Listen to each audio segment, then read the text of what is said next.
खुदा करे मेरी अर्ज़ पाक पे उतरे वो फसले गुल जिसे अंदेशा ज़वाल ना हो। पाकिस्तान ने अस्करी कामयाबियाँ हासिल की, मुआशी और समाजी कामयाबियाँ हासिल की। पाकिस्तान डिफ़ॉल्ट से मुआशी इस्तेहकाम की तरफ और फिर मुआशी इस्तेहकाम से मुआशी तरक्की की तरफ गामज़न है।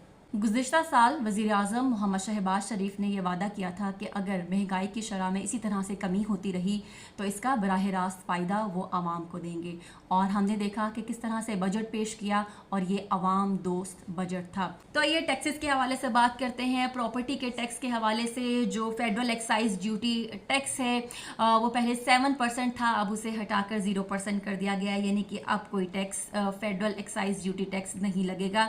इसके अलावा इस्लामाबाद में जो प्रॉपर्टी के ऊपर स्टैम्प ड्यूटी होती थी वो 1% कर दी गई है, और ये इतलाक कमर्शियल और रिहायशी दोनों के ऊपर लागू होगा।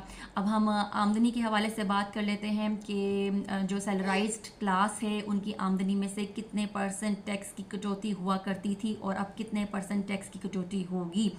तो 6 से 7 लाख सालाना कमाने वाले अफराद सिर्फ 1% टैक्स देंगे। इसके अलावा जो 12 लाख से कम कमाते हैं वो भी 1% टैक्स देंगे, और इसकी वजह यह है ताकि टैक्स नेट को बरकरार रखा जा सके।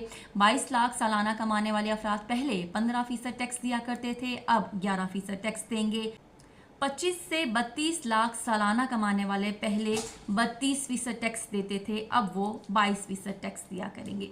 इसके अलावा जब ज़राई शोबे की बात करें तो ज़राई शोबे में कोई नया टैक्स नहीं लागू किया गया है, ना ही खाद के ऊपर और ना ही ज़राई अद्वियात के ऊपर। पेंशन के हवाले से बात करें तो पेंशन वाले अफराद के लिए खुशखबरी ये है कि उनकी पेंशन में 7% यानी 7% इजाफा कर दिया गया है।